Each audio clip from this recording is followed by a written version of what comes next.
दोस्तों, Ibrahim Traore का नाम इस वक्त इंटरनेशनल मीडिया में छाया हुआ है। वो अफ्रीकी कॉन्टिनेंट की जिसका नाम ज़हन में आते ही कमज़ोर अर्थव्यवस्था, भुखमरी और बेरोजगारी का शिकार होते हुए काले लोगों की तस्वीर ज़हन में आती है। लेकिन इस मुस्लिम लीडर के उदय के बाद अंदाज़ा यह लगाया जा रहा है कि अब अफ्रीका के हालात बदलने वाले हैं, क्योंकि उनकी धरती पर सदियों बाद एक ताकतवर नेता का जन्म हुआ है। मात्र 34 साल की उम्र में बुर्किना फासो की सत्ता पर विराजमान हुए, आते ही फ्रांस की आर्मी को अपने देश से बाहर निकालकर फेंका। इजराइल और अमेरिका सहित पूरे यूरोप जगत को खुली चुनौती दी कि अब वह अफ्रीकी सहित मुस्लिम देशों में अपनी दादागिरी बंद कर दें। ना ट्रंप कुछ बोल पा रहे हैं, ना फ्रांस के राष्ट्रपति मैनुअल मैक्रों और ना ही नेतन्याहू। अब आपके जहन में ये सवाल ज़रूर आ रहा होगा कि इब्राहिम ट्रोरे से पहले भी न जाने कितने मुस्लिम नेता आए और गए। सद्दाम हुसैन आए, अमेरिका को धमकी दी, विरोध किया, सद्दाम खत्म हो गए, लेकिन अमेरिका आज भी सुपर पावर है। इसके अलावा गद्दाफी और दर्जनों ऐसे बड़े मुस्लिम लीडर्स हैं जिनको अमेरिका ने कुछ ही वक्त में अर्श से फर्श पर लाकर पटक दिया।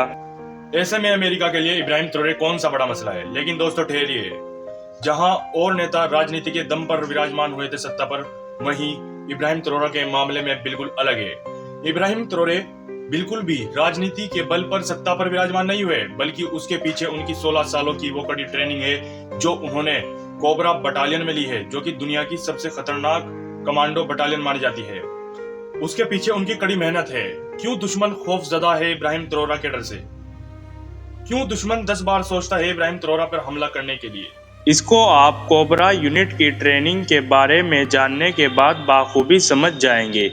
दोस्तों, cobra commando battalion Burkina Faso की स्पेशल फोर्स है, ठीक वैसे ही जैसे भारत की एनएसजी या अमेरिका की नेवी सील्ड है। कितनी मुश्किल होती है कोबरा यूनिट की ट्रेनिंग, कुछ बिंदुओं से आप बाखूबी समझ सकते हैं।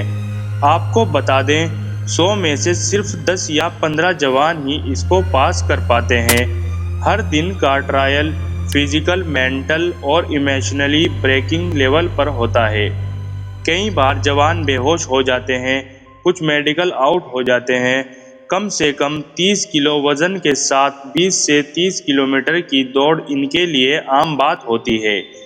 नींद सिर्फ 3 से 4 घंटे की मिलती है और कई बार तो लगातार 72 घंटे तक मिशन चलता है। कोबरा यूनिट को वही मिशन मिलता है जहां मौत की गारंटी हो और सिर्फ जीत ही उनकी जिंदगी बचा सकती है। इसीलिए इन सैनिकों को इस तरह से तैयार किया जाता है ताकि ये किसी भी तरह की सिचुएशन से निपट सके। जंगल हो, पहाड़ हो, रेगिस्तान हो, किसी भी तरह का मैदान हो, ये कभी भी मात नहीं खा सकते। इन्हें पता होता है कि कैसे हमें दुश्मन पर हमला करना है, कैसे हमें दुश्मन के वार से बचना है, कैसे हमें जिंदा रहना है। बिना खाए पिए भी कई कई दिन ये जंगलों में रह लेते हैं। इन्हें पता होता है कि हमें जिंदा वापस कैसे जाना है। बार तो ऐसा होता है कि 3 से 5 दिन इनको ट्रेनिंग में खाने पीने के लिए कुछ नहीं दिया जाता, फिर भी ये इनको पता होता है कि हमें क्या खाना है और कैसे खाना है, किस तरह से ऐसी सिचुएशन से निपटना है। ये सब इनके लिए एक मामूली से टास्क है।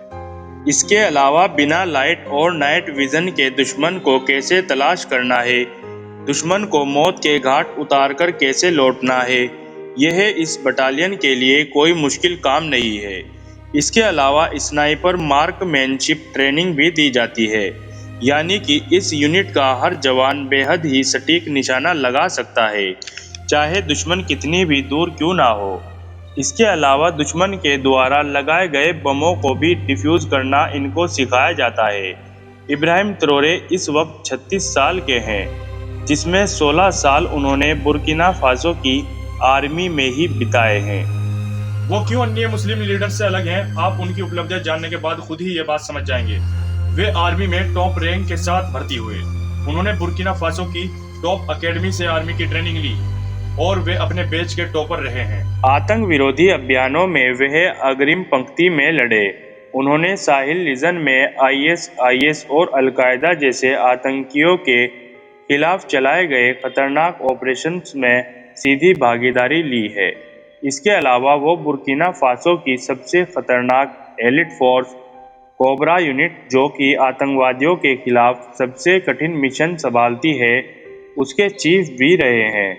कई बार उन्होंने सीधे दुश्मन के इलाके में जाकर ऑपरेशन लीड किए, जिसके लिए उन्हें कई सैन्य सम्मान भी मिले, और इसी वजह से वो यूएन की शांति सेना का भी हिस्सा रहे हैं। उन्होंने सिर्फ कुछ ही सालों में लेफ्टिनेंट से कप्तान के पद तक और फिर जनरल के पद तक तरक्की हासिल की। इतनी जल्दी इस रैंक तक पहुंचने वाले वो बुर्किना फासो के इकलौते सैन्य अधिकारी हैं। उन्हें एक ऐसा लीडर माना जाता है जो अपने सैनिकों के साथ खाता है, उनके साथ चलता है, यानी मैदान में खुद भी मौजूद रहता है। इब्राहिम ट्रोरे ने आतंकवादियों के खिलाफ कई रणनीति, प्लानिंग, इंटेलिजेंस बेस्ड ऑपरेशन सफलतापूर्वक अंजाम दिए हैं। उनका तेज निर्णय लेने का कौशल संकट की घड़ी में सेना को दिशा देने के लिए हमेशा कारगर रहा है। वक्त पड़ने पर उनका स्पीच देने का अंदाज उन्हें सबसे खास और प्रभावशाली बनाता है। तभी तो उन्होंने सत्ता संभालते ही फ्रांस से साफ साफ कह दिया, या तो अपने सैनिकों को यहाँ से लेकर निकल जाओ या फिर हमसे युद्ध के लिए तैयार रहो। अमेरिका और वेस्टर्न जगत के लिए सबसे ज्यादा चिंता की बात यह है कि इब्राहिम ट्रोरे केवल बुर्किना फासो ही नहीं बल्कि पूरे अफ्रीकी कॉन्टिनेंट को अपने भाषण के जरिए एकजुट करने की कोशिश कर रहे हैं, और उनका एक मुस्लिम होना भी उनके लिए फायदे का सौदा है, क्योंकि ईरान और तुर्की जैसे मुस्लिम देश जो कि काफी ताकतवर देश हैं, उनकी हिमायत उनको पूरी तरह से मिलेगी। जानकारों की माने तो यह ट्रोरे का सैन्य एक्सपीरियंस ही है जिसकी वजह से वे समझ गए हैं कि अगर वेस्टर्न जगत से निपटना है तो रूस के साथ जाना होगा और अपनी आर्मी को और अधिक ताकतवर बनाना होगा। और यही वजह है कि उन्होंने खुद रूस के राष्ट्रपति व्लादिमीर पुतिन से मुलाकात की और अपनी सैन्य क्षमताओं को मजबूत करने के लिए कई तरह के आधुनिक वेपन्स भी रूस से खरीदे। कहा जा रहा है कि इब्राहिम ट्रोरे के संबंध पुतिन के साथ शानदार हैं, और यह वजह है कि अमेरिका सहित यूरोपीय देश इब्राहिम ट्रोरे से फिलहाल तो उलझना नहीं चाहेंगे। अब ये आने वाला वक्त ही बताएगा कि इब्राहिम ट्रोरे चीज़ों को किस तरीके से हैंडल करते हैं। क्या वो सिर्फ इतिहास का हिस्सा बनकर रह जाएंगे या फिर कुछ ऐसा कारनामा अंजाम देने में सफल होंगे जो उनके नाम को इतिहास के पन्नों में सुनहरे अक्षरों में दर्ज करवा देगा। आपका इब्राहिम ट्रोरे के बारे में क्या कहना है, हमें कमेंट बॉक्स में जरूर बताना, और वीडियो अच्छी लगी हो तो वीडियो को लाइक और शेयर जरूर कर देना। और अगर आपको रुचि है दुनिया के बारे में कुछ नया जानने की तो चैनल को सब्सक्राइब करके बेल आइकन जरूर दबा देना।